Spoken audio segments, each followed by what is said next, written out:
Barrister Asaduddin साहब हैं, मानता हूँ, सारे लोग मानते हैं, बीजेपी मानते हैं, आरजेडी मानते हैं, कांग्रेस मानते हैं, हिंदू मुस्लिम सिख ईसाई सारे मानते हैं। एमआईएम को हम चाहिए, एमआईएम को चाहिए। मैं सलाह देना चाहता हूँ एमआईएम के, मैं उतना बड़ा नहीं फिर भी सलाह देना चाहता हूँ कि आप अपनी मांग को रखिए, उस मांग को जो मान ले, भैया बीजेपी मान ले तो उसके साथ चले जाइए। जीत जाता तो भाजपा का विधायक होता क्या, कौम का विधायक नहीं होता? कोई नेता काम किया वो शाहनवाज हुसैन किया था, भाजपा में रह के किया था। समाज के लोग तो उनको तरह तरह के किस्म की बातें कहें कि मलाई खाने के लिए, सत्ता का मलाई खाने, आपको भी बोलते होंगे कि भाजपा में सत्ता का मलाई खाने के लिए है। तो उनको ये भी तो बोला गया कि वक्फ बोर्ड का, मदरसा बोर्ड का चेयरमैन नहीं बनाया इसलिए हट गए, अगले बार टिकट तो मिलेगा लेकिन वोट नहीं देगा इसलिए हट गए। अब है किशनगंज के विधायक कुछ नहीं किए, बिल्कुल नहीं किए, कुछ नहीं किए, जीरो, कुछ नहीं किए। अभी देखिए अल्पसंख्यक आयोग का अध्यक्ष बना दिया गया वलियाबी साहब को। लोग कहें कि उनको मलाई मिल गया। नहीं, अच्छी बात है। अगर वलियाबी साहब को बनाया है तो विपक्ष को आवाज उठाना चाहिए। 12,000 का ईंटा अगर 8,000 में गरीबों को मिलता है, क्योंकि गरीबों का मुद्दा जुड़ा हुआ है। हमने तो हिसाब जोड़ के बताया कि 12,500 15,000 प्रधानमंत्री आवास आया हुआ अभी सबको मिला है। सबका साथ, सबका विकास, सबका विश्वास के साथ वो प्रधानमंत्री आवास आया हुआ, और भट्टा वाला धड़ल्ले से मिट्टी काट रहा है। और बड़े नेता नजर नहीं आ रहे इस मुद्दे को लेकर। सब बड़े लोगों का भट्टा है, या तो उसका रिश्तेदार का भट्टा है। फिर भट्टा वाला नाराज हो जाएंगे। भट्टा जब इलेक्शन लड़ेंगे 2 लाख 2 लाख 3 लाख 5 लाख रुपया दिएगा उसको। अल्ट्रासाउंड का 1200, कहीं 1000, कहीं 1400 रुपया, जैसे जैसा होता है। तो इसमें भी क्या होना चाहिए? उनका 1000 रुपया रेट है। तब बोलते हैं जुट्टो का नाम लेता, मैं तस्लीम का चेला हूँ। क्या चीज का चेला है? किस पे चापलूसी करने का? किस पे तंज कस रहे हैं? सभी लीडर पे। नईमी साहब तो बेचारा बिजनेसमैन आदमी है, वो सबसे कुछ नहीं आता। असरा साहब का लड़का तो बेचारा मौलाना साहब हैं, उनको तो बाप के नाम से वोट मिल गया है। आसफी साहब हमारे बहुत दिन से मैं देख रहा था तो अख्तर उल ईमान साहब के साथ, इनको आवाज उठाने की जरूरत थी, लेकिन ये भी नहीं उठा रहे हैं। वोट एमएलए बन के रहने के लिए कौम को, इलाके को, समाज को, किशनगंज को बेच लिया ये लोग। एक आदमी सिंगल जावेद साहब बैठ जाएंगे जाके, क्या मतलब? मोदी से लेके, केजरीवाल से लेके, ममता से लेके, नीतीश कुमार जी से लेके, यानी इतने लोगों को उसने जिताया है। ये लोग भाई अध्यक्ष के साथ, एक प्रदेश अध्यक्ष के साथ चुनाव लड़ने का मौका मिलेगा, अच्छा रहेगा मेरा। दोस्तों मैं रज़ी अहमद और आप देख रहे हैं वॉइस इंडिया 24/7। एक ख़ास शख्सियत से बात करने जा रहे हैं। भाजपा के नेता है, अपनी बातों को जो है काफ़ी दमदार तरीके से रखते हैं, बेबाक तरीके से रखते हैं। जो मन में हो, जो दिल में हो, वही ज़ुबान पर उनका रहता है। जी हाँ, मेरे साथ बात करने के लिए है भाजपा के नेता अब्दुल रहमान साहब। सबसे पहले आपका बहुत बहुत खुश आमदीद हमारे चैनल वॉइस इंडिया 24/7 पर। जी बहुत बहुत शुक्रिया, और आपके देखने वालों को भी बहुत शुक्रिया। भाजपा के नेता हैं आप, नाम है अब्दुल रहमान साहब। एक्चुअली देखा ये जाता है कि भाजपा का जब नाम आता है तो मुस्लिम समाज से जो है लोग छिटकते हैं कहीं ना कहीं कि अरे भाजपा में है, और उस नज़र से भी देखते हैं। और आप ऐसी जगह से ताल्लुक़ रखते हैं, ऐसी जगह हैं सीमांचल किशनगंज में जहाँ की अक्सरियत देखा जाए तो मुस्लिम बहुल माना जाता है, और है भी। कैसे भाजपा में है, कैसा सफ़र भाजपा से शुरू हुआ आपका? देखिए, भाजपा पार्टी जहाँ तक सवाल है, कोई मुसलमान और हिंदू नहीं है, किसी जात और धर्म की पार्टी है नहीं, और कोई पार्टी नहीं। आज से 15-20 साल पहले, 20 साल पहले मैं देखा हूँ कि कांग्रेस को हिंदुओं की पार्टी मानी जाती थी, आरजेडी मुसलमानों की पार्टी थी, या मुस्लिम लीग मुसलमानों की पार्टी थी। फिर कांग्रेस अब मुसलमानों की पार्टी हो गई है। फिर अभी भाजपा हिंदू की पार्टी हो गई है, एमआईएम मुसलमानों की पार्टी हो गई है। ये बिल्कुल गलत है, मैं इसको नहीं मानता हूँ। और भाजपा में मैं हूँ, और अपने ईमानदारी के साथ हूँ, और ईमान के साथ हूँ। किशनगंज से हैं आप, और भाजपा में राजनीति कर रहे हैं, नेता हैं भाजपा के। कितने लोगों को जोड़ पाए मुस्लिम चेहरों को भाजपा में, आपके अलावा? देखिए, अल्हम्दुलिल्लाह मैं 2014 में चुनाव लड़ा, तो आप आज भी लिस्ट उठा के देख लें कि मैंने इस 12-13 पंचायत में जहाँ हमारी बिरादरी की खास करके आबादी है, मैं बहुत ज़्यादा और बिरादरी को समझा नहीं पाया हूँ। शेरशाहवादी जो बिरादरी है, इनकी कोई राजनीतिक हिस्सेदारी है नहीं, थी नहीं, अभी भी नहीं है। ऐसा क्यों? सौतेला व्यवहार किया गया हमारे साथ। पहली बात, किनके द्वारा? राजनेताओं के द्वारा। यहाँ के तमाम सारे, कोई उसमें माइनस नहीं है, सब लोग। कोई अब तक हमारे लोगों को आगे बढ़ाने का काम नहीं किया, जिसके वजह से भी हम लोगों को भाजपा करना पड़ा, क्योंकि हम लोग तो कांग्रेस ही थे, लेकिन हक नहीं मिला। हक जब भाजपा ने हक दिया, भाजपा ने हक दिया, चुनाव लड़ने का मौका दिया। चुनाव लड़के मैं अगर जीत जाता तो भाजपा का विधायक होता, क्या कौम का विधायक नहीं होता, बिरादरी का विधायक नहीं होता। भाजपा में रह के अगर समाज का काम करता, मुस्लिम एरिया है, मुस्लिम बहुल क्षेत्र है, तो मैं अगर मुसलमान जीत के जाता तो इसी इलाके के लिए करता ना, जिसका जिंदा मिसाल है मुजाहिद साहब, जिसका जिंदा मिसाल है शाहनवाज साहब। इस किशनगंज में अगर कुछ काम किया है तस्लीमुद्दीन के बाद, क्योंकि वो किसी पार्टी को नहीं मानते थे, वो बेचारा, वो आदमी दिलेर आदमी था, उसने किया था। लेकिन उसके बाद अगर कोई नेता काम किया वो शाहनवाज हुसैन किया था, भाजपा में रह के किया था, इसलिए सत्ता उसकी थी। उसके बाद तीसरा अगर कोई मिसाल आप लीजिएगा तो मुजाहिद साहब को जो माना जाता है, कुछ बहुत नहीं, मुजाहिद साहब जो काम किए हैं सरकार में रह के काम किए हैं। और सिर्फ कोचा दामन में काम नहीं हुआ है, कोचा दामन, किशनगंज, ठाकुरगंज, सब जगह मुजाहिद साहब और नौशाद साहब मिलके जो किशनगंज में जो काम किया वो सत्ता के साथ थे, इसलिए काम किया है। आपने मास्टर मुजाहिद साहब का जिक्र किया तो उसी से सवाल है कि उन्होंने वक्फ कानून आया, उसके बाद एक्ट बन गया, उसके बाद उन्होंने पार्टी को छोड़ दिया और सुप्रीम कोर्ट में वो लड़ भी रहे हैं, केस भी फाइल किए हैं, लगातार लड़ रहे हैं और जनता के पीछे जा रहे हैं। उनका इस कदम किस तरह देख रहे हैं? गलत कदम है। क्यों? इसलिए कि ये कौम और धर्म के नाम पे छोड़ के आपको वोट नहीं मिलेगा, इसलिए आप पार्टी छोड़ दीजिएगा। आप लीजिएगा, हिस्सेदारी कहाँ से लीजिएगा? आप जो लीडर हैं, समाज को जो कुछ देना है, जो दिए हैं उसी पार्टी से दिए हैं। आज अगर उस पार्टी के अंदर कोई डिसीजन गलत हुआ है या सही हुआ है, उसको आपको रह के देखना था। यहीं के समाज के लोग तो उनको तरह तरह के किस्म की बातें कहें कि मलाई खाने के लिए, सत्ता का मलाई खाने, आपको भी बोलते होंगे कि भाजपा में सत्ता का मलाई खाने के लिए हैं। तो उनको ये भी तो बोला गया कि वक्फ बोर्ड का, मदरसा बोर्ड का चेयरमैन नहीं बनाया इसलिए हट गए, अगले बार टिकट तो मिलेगा लेकिन वोट नहीं देगा इसलिए हट गए। ये भी तो आपको सुनना पड़ता है, इसको नहीं सुने। लेकिन आप सुनने के बाद अगर समाज के लिए कुछ करते हैं, ये अच्छा है ना, आप समाज के हक में करते हैं ना। आपको लीडर क्यों बनाया? आज इजहार साहब को एमएलए बना के रखा है, बताइए क्या काम कर रहे हैं? वो तो कह रहे हैं पुल पुलिया बन रहा है, सड़क बन रहा है। पुल पुलिया क्या वो ये नहीं बना रहे थे और लोग नहीं बना रहे थे? पुल पुलिया ही सब कुछ है क्या? पुल पुलिया तो नीतीश सरकार में पुल पुलिया बनना है, बनेगा। एमएलए इजहार साहब रहे चाहे अब्दुल रहमान साहब रहे या उससे गया गुजरा कोई एमएलए बन जाए वो रहे। आप ये कहना चाहते हैं कि जो इजहार साहब हैं किशनगंज के विधायक, कुछ नहीं किए? बिल्कुल नहीं किए, कुछ नहीं किए, जीरो, कुछ नहीं किए हैं। अरे पुल पुलिया अपना फंड है, वो बनेगा, बनता है। सिर्फ इजहार साहब के बनता है तो वो नईमी साहब का नहीं बन रहा है क्या? उसका नहीं बन रहा था, बन रहा है। लेकिन आपने अलग होके क्या किया? आपको तो पढ़ा लिखा सोच के किया, आप कांग्रेस का आदमी सोच के किया कि कांग्रेस हमारे हित का आदमी है, कांग्रेस हमारे कौम का भला करेगा। तो आपने क्या किया? कुछ नहीं किया। एक भी स्कूल कॉलेज सही से नहीं चल रहा है, आप जानते हैं। आप वक्फ बोर्ड की बात कर रहे हैं, मदरसा बोर्ड हमारा अब तक चेयरमैन नहीं बनाया जा रहा है। एक भी कांग्रेस का लीडर आवाज उठाया? विपक्ष क्या कर रहे हैं?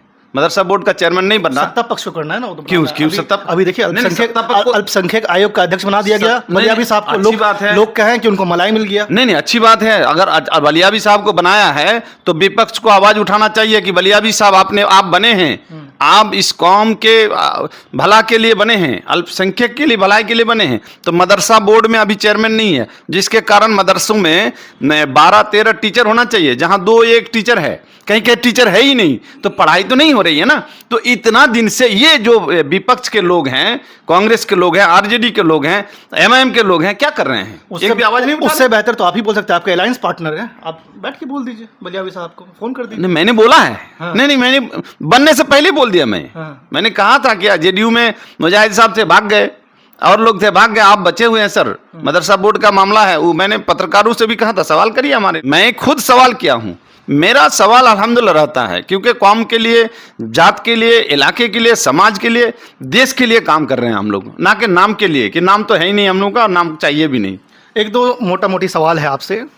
सीमांचल खास के पूरे बिहार से सबसे पिछड़ा, चाहे कुंडू कमेटी का जिक्र हो, रंगनाथ मिश्रा, सच्चर कमेटी तमाम चिक के कहती है कि सबसे ज़्यादा बदहाल है किशनगंज, टेरागाछ का तो एशिया का कहा जाता है। खैर, यहाँ अगर देखा जाए आपको, चाहे अभी ईंट का मसला है, जो तौसीफ आलम एमआईएम के नेता हैं, अभी कैंडिडेट भी बहादुरगंज से घोषणा हो चुका है और पूर्व विधायक भी रहे, ईंट का मुद्दा उठाए हुए। इस मुद्दा को किस तरह देख रहे हैं आप? क्या ये राजनीति मुद्दा है या जनहित से जुड़ा हुआ मुद्दा देख रहे हैं इसको? चाहे उसका मकसद क्या है मुझे नहीं मालूम, मैं उनके पीछे नहीं जाता, अंतर्यामी नहीं हूँ। उनका अंदर क्या है मैं नहीं देख पा रहा हूँ, लेकिन समाज के हित में क्या है वो देख रहा हूँ। समाज के हित में मुद्दा है।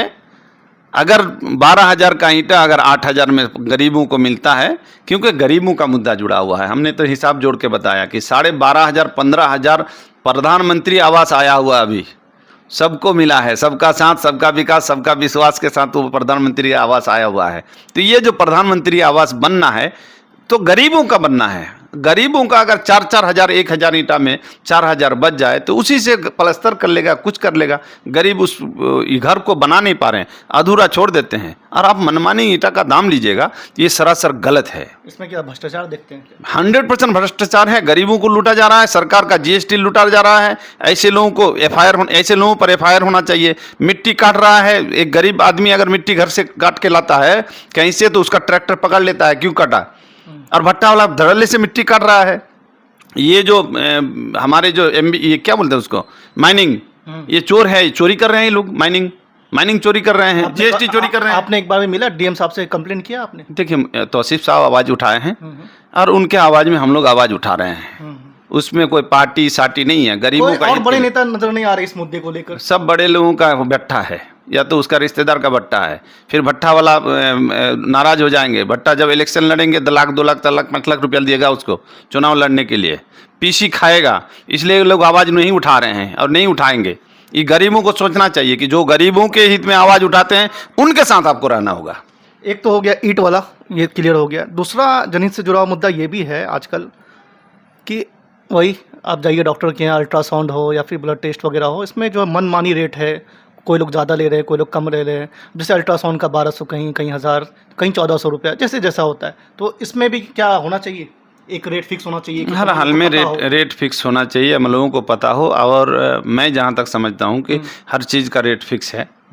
कम और बेसी अलग बात है। अल्ट्रासाउंड का क्या रेट? अल्ट्रासाउंड का 1,000 रुपया रेट है। 1000 रुपये? 1,000 रुपया किशनगंज का रेट है। अच्छा, हाँ, 1,000 रुपया रेट है। तो ये ज़्यादा हो गया या कम लग रहा है? मेरे ख्याल से गरीब लोग मजबूर होकर आते हैं। और डॉक्टरों को भी सोचना चाहिए कि भाई बहुत ज़्यादा लाखों रुपया महीना नहीं कमा के थोड़ा कम कमाएं। और गरीब सबसे ज़्यादा पलायन यहाँ पूरे बिहार के अंदर, सबसे ज़्यादा पलायन यहाँ। आप स्टेशन चले जाइए किसी दिन, देखिए भीड़, लोग जनरल डब्बा में भर भर के जा रहे हैं लोग कमाने के लिए। और वहाँ कमा के जो पैसा भेजते हैं, अब बीमार पड़ता है लोग डॉक्टर के पास जाते हैं, 500-600 रुपया फीस, ऊपर जांच, ब्लड जांच, इतनी दवाइयाँ। तो सर, मैं पत्रकारों से भी कहता हूँ, आप लोगों से भी मैं कह रहा हूँ कि सबसे ज़्यादा पलायन यहाँ और सबसे ज़्यादा सरकार यहाँ कांग्रेस की रही है। यानी 100% सरकार कांग्रेस की रही है यहाँ। तो हाँ, सरकार रही है, सरकार। अच्छा, सरकार का क्या मतलब समझते हैं सर? वार्ड का सरकार कौन है? एक वार्ड के में सरकार किसको मानिएगा आप? बिहार में किसकी सरकार है? नीतीश कुमार की। इन लोग तो कहते हैं नीतीश कुमार सौतेला व्यवहार करते हैं सीमांचल के साथ। पटना में हर इसमें बड़ी बड़ी मरीन ड्राइव देखिए, बड़े बड़ा पुल, महानंदा जर्जर हालत में। तो आप लोग क्या मतलब विपक्ष वाले क्या कर रहे हैं? एक दिन आवाज़ उठाया इन्हें, जाके तो बैठते हैं चुपके से। तस्लीमुद्दीन साहब थे, ये किसी सरकार के मोहताज नहीं थे। अडवाणी की, अटल बिहारी की सरकार थी तो तस्लीमुद्दीन बैठ के काम लेते थे। कांग्रेस से बाहर रह के भी मनमोहन सिंह से और जो सरकार में थे उनसे काम लिया था। तो आप लोग क्या सीखे? सब बोलते हैं, जुट्टो का नाम लेता, मैं तस्लीम का चेला हूँ। क्या चीज़ का चेला है? किस पे चापलूसी करने का? किस पे तंज कस रहे हैं? सभी लीडर पे। मैं तो उसमें तौसीफ साहब को भी बोलता हूँ मैं। नईमी साहब तो बेचारा बिजनेसमैन आदमी है, वो सबसे कुछ नहीं आता। मौलाना असरार साहब का लड़का तो बेचारा मौलाना साहब हैं, उनको तो बाप के नाम से वोट मिल गया है इसलिए नेता है। ये इजहार साहब कांग्रेस के नाम से नेता है। आसफी साहब हमारे बहुत दिन से मैं देख रहा था तो अख्तरुल ईमान साहब के साथ, इनको आवाज़ उठाने की ज़रूरत थी लेकिन ये भी नहीं उठा रहे हैं। बस ये तस्लीमुद्दीन को ये लोग भी जानते हैं। ये हमारे मुजाहिद साहब, ये खाली पार्टी छोड़ने से होगा? पार्टी को गाली देके भी तस्लीम साहब बोलते हैं चेला है हम। तस्लीम साहब को मैंने देखा है, मैं बचपन में उसके साथ घूमता था तो देखा है कि लालू प्रसाद को भी डांट दिए, फिर पार्टी में है रहते थे। पार्टी में रह के आप कुछ करते ना, वोट देगा नहीं देगा पब्लिक का काम है। नेता बनिएगा, नेता तो ऐसे भी थे आप। हम लोग कोई नेता MLA हैं क्या? MP हैं? कहते हैं हमको विधायक का कोई लालच नहीं, मंत्री बने कोई लालच नहीं। ये सब झूठ फूट बातें हैं, ये सब बेकार। नेता का ये जुबान है, ये नेता ये सब जुबान बोलते हैं। बिना पावर का कुछ नहीं होता है, बिना पावर का। यही समझाया। वोट MLA बन के रहने के लिए कौम को, इलाके को, समाज को, किशनगंज को बेच लिया ये लोग। वोट में बने रहने के लिए, MLA MP महदूद रहने के लिए, MLA MP तक रहने के लिए ये लोग किशनगंज को बेच लिया। पत्रकारों को मैं गुस्सा आता है कि पत्रकारों को ये आवाज उठानी चाहिए कि भाई हर वक्त कांग्रेस को जिता रहे हैं, हर वक्त आप आरजेडी को जिता रहे हैं, जमाने से 75 साल 77 साल से आप कांग्रेस को ही जिता रहे हैं, फिर आप बोल रहे हैं यहाँ पलायन ज्यादा है, यहाँ गरीबी ज्यादा है, यहाँ ये लूटा जा रहा है, ये बांटा जा रहा है, फिर आप कोई आवाज उठा रहा है उसके खिलाफ आप नहीं बोल रहे हैं। पूरे राज्य की समस्या है, बिहार राज्य का देखा जाए तो बहुत हद तक घटा भी है, बहुत हद तक कम भी हुआ। और देखिए पलायन तब तक बिहार को आप आज के लेकिन दिन एक में, झूठ मिल था वो भी बंद हो गया, शहनवाज साहब का आपने जिक्र किया था। तो अब आप विपक्ष क्या कर रहे हैं? मैं तो वही बोल रहा हूं कि जो मुद्दा सरकार सौतेला व्यवहार कर रही है। नहीं कर रही है, नहीं आप मांग नहीं पा रहे हैं। आप एमयू का फंड नहीं रिलीज हो रहा था ना, आप कह रहे थे ना, कुछ लोग कह नहीं रहे थे, एक आदमी सिंगल जावेद साहब बैठ जाएंगे जाके, क्या मतलब है भाई? जावेद साहब अकेले हैं क्या? एमपी हैं 6 विधायक आपके, 6 विधायक को लेकर बैठ जाइए आप कहीं, अकेले दिखाने के लिए बैठ गए तो भी सुना। और हमारे जो प्रदेश अध्यक्ष जी हैं डॉक्टर दिलीप कुमार जायसवाल जी, इस किशनगंज और इस इलाके का मसीहा समझ लीजिए, जो भी दिया है कुछ दिया है नेताओं को, समाज को कुछ तो दिया है। उसने कहा कि आप लोग राजनीति कीजिएगा तो ये कभी नहीं होगा। और ये कहने के 2 महीने या 3 महीने के बाद फंड रिलीज हो गया, शायद 134 करोड़ या कुछ ऐसा ही, शायद इस तरह का। अच्छा। तो आप सरकार में बने नहीं रहिएगा, सरकार के साथ नहीं रहिएगा, सिर्फ आप विधायक और एमएलए और एमपी बने रहने के लिए सिर्फ जात और धर्म के साथ जोड़ दीजिएगा, ये हमारे कौम के खिलाफ है, ये हमारे कौम के खिलाफ है। भाई खिलाफ हैं तो कांग्रेस क्या कर रहे थे? 60 साल 65 साल क्या किए? तो एमआईएम के बारे में जैसे बात किया जाए तो वो महागठबंधन में शामिल होने की चर्चा है फिलहाल, और पिछले दफ़ा जो है 5 सीट जीतने में कामयाब हुई। एक तरह से देखिएगा अभी सीमांचल में सबकी फोकस है, खास के अब देखिए कि सीमांचल से ही आपके भाजपा के प्रदेश अध्यक्ष है, सीमांचल से एमआईएम के प्रदेश अध्यक्ष है, और सीमांचल से भी जन स्वराज पार्टी के भी पूर्णिया से अध्यक्ष बने हैं। तो एमआईएम कितना खतरा है आप लोगों के लिए, मतलब उससे? नहीं एमआईएम से हम लोगों को कोई खतरा नहीं है, हम लोगों को किसी से खतरा नहीं है। जो विकास नीतीश कुमार जी ने किया है, उस विकास के नाम पे अगर वोट डाल दे इस वक्त तो किसी से कोई खतरा नहीं है। और एमआईएम को एमआईएम को चाहिए, मैं सलाह देना चाहता हूँ एमआईएम के, मैं उतना बड़ा नहीं फिर भी सलाह देना चाहता हूँ कि आप अपनी मांग को रखिए, उस मांग को जो मान ले, भाई अब बीजेपी मान ले तो उसके साथ चले जाइए, जेडीयू मान ले उसके साथ चले जाइए, कांग्रेस मान ले उसके साथ चले जाइए, आरजेडी मान ले उसके साथ चले जाइए। एमआईएम बीजेपी के साथ चले जाएगी? क्यों नहीं जाए भाई? अगर आपकी मांग को अगर पूरा कर ले, उनके नेता कहते हैं कि जमीन और आसमान का फर्क है हमें और बीजेपी में, भाजपा। तो वो हिंदू लोग भी बोलते हैं कि जमीन आसमान का फर्क है, आप नहीं आए तो बेहतर है। अरे ये अपनी नज़र से देख रहे हैं ना। अच्छा एक बात आप एक देखिए, खुले लफ्ज में मैं बोलता हूँ अक्सर, मैंने बीजेपी में रह के भी मैंने कहा था पत्रकारों से कि भाईजान मुझे ये सवाल ना करें कि मंदिर बनने से अच्छा है या मस्जिद बनने से। मैं मुसलमान हूं तो मस्जिद का ही पक्ष लूंगा ना, तो आप हिंदू हैं, कोई हिंदू है तो हिंदू का पक्ष लेगा ना। तो ये सवाल, इस तरह का सवाल करना गलत है। आप बोल रहे हैं कि वो हिंदू की पार्टी है तो उसने तो मंदिर बना के दिखा दिया, आप उनको बोल रहे हैं हिंदू के लिए वो कर रहे हैं तो मंदिर बना के दिखा दिया। आपको मैं मुसलमानों की पार्टी मान रहा हूं तो आप वक्फ बोर्ड की जमीन को खा के बैठे हुए हैं। कौन खा के बैठे हो? तो मुसलमान लीडर कौन खा के बैठे हुए हैं? हिंदू लीडर खा के बैठे हुए क्या? कोई हिंदू लीडर खा के बैठे हुए हैं क्या? बताइए ना, कोई हिंदू लीडर खा के बैठे हुए हैं तो उस पर भी एफआईआर होगा। तो आप मुसलमान वो हिंदू के पक्ष में लड़ रहे हैं तो मंदिर बना लिए, आप मुसलमान के पक्ष में लड़ रहे हैं तो ये वक्फ बोर्ड की जमीन खा के बैठे हुए हैं। आप मुसलमानों के पक्ष में बैठे हुए हैं तो मदरसा का जमीन को खा के बैठे हुए हैं। मदरसे के नौकरी को जो गरीब का बेटा पढ़ा लिखा है उसको नहीं बना के, जो अमीर का बेटा जाहिल अनपढ़ गंवार उसको बैठा के रखे हैं। आप बोल रहे हैं उनको खराब, आप खुद खराब है। अपने तरफ झांक के देखिए, ये मुसलमान और हिंदू करना बिल्कुल गलत है और करके आप कुछ बिगड़ भी नहीं पाइएगा। सीधी सवाल है मेरा। अच्छा, जन स्वराज जो है उनके सूत्रधार प्रशांत किशोर लगातार कह रहे हैं भाजपा पे भी हमलावर है, जेडीयू पे है ही, राजद पे भी है, बोले इस बार दोनों साफ होने वाला है। देखिए किसी को उभरना होगा ना, तो जो बड़े लोग हैं, बड़े सत्ताधारी हैं, उनकी गलतियों को पकड़कर सत्ता में आना चाहेगा, तो वो काम कर रहे हैं, अच्छी बात है। भाजपा उनकी राजनीति कैसे देख रहे हैं आप, जो राजनीति कर रहे हैं, प्रचार प्रसार हो रहा है, वो तो बड़े विद्वान हैं, सारे लोगों को जिताए हैं, मोदी से लेके केजरीवाल से लेके ममता से लेके नीतीश कुमार जी से लेके, यानी इतने लोगों को उसने जिताया है, तो उसको कम मात्रा खुद जीत रहे हैं इस बार वो? नहीं, इसको नहीं कह सकते हैं क्योंकि अभी ट्रायल है, अभी मेहनत करना होगा। यहाँ किशनगंज में, मैं किशनगंज की बात कर रहा हूँ, किशनगंज में भी बोलते हैं कि सबके साथ हम लोग रहते हैं, सबको हिस्सेदारी देते हैं। क्या हिस्सेदारी देते हैं? एक कौम सिरसावादी है हमारा, सिरसावादी बिरादरी, हम लोग कमज़ोर बिरादरी हैं, और 6 विधानसभा है लोकसभा में। एक विधानसभा कांग्रेस नहीं दे सकता है, एक विधानसभा एमआईएम नहीं दे सकता है, एक विधानसभा आरजेडी लड़ाने के लिए नहीं दे सकता है। लेकिन आप बोलते हैं कि मुसलमानों को साथ में लेके चलेंगे। साथ में लेके चलेंगे तो सब जात, सब धर्म, सब कौम, सब इलाके के लोगों को लेके चलना होगा, तब आप पार्टी खड़ा कर सकते हैं। एमआईएम का भी अभी वो चीज़ नहीं हुआ है, ज़मीनी स्तर पे कुछ नहीं, हवा हवाई। बैरिस्टर असदुद्दीन साहब हैं, मानता हूँ, सारे लोग मानते हैं, बीजेपी मानते हैं, आरजेडी मानते हैं, कांग्रेस मानते हैं, हिंदू मुस्लिम सिख ईसाई सारे मानते हैं। लेकिन आपका मुद्दा जो है ज़मीनी स्तर, ज़मीन से उतरना होगा, आना होगा आपको।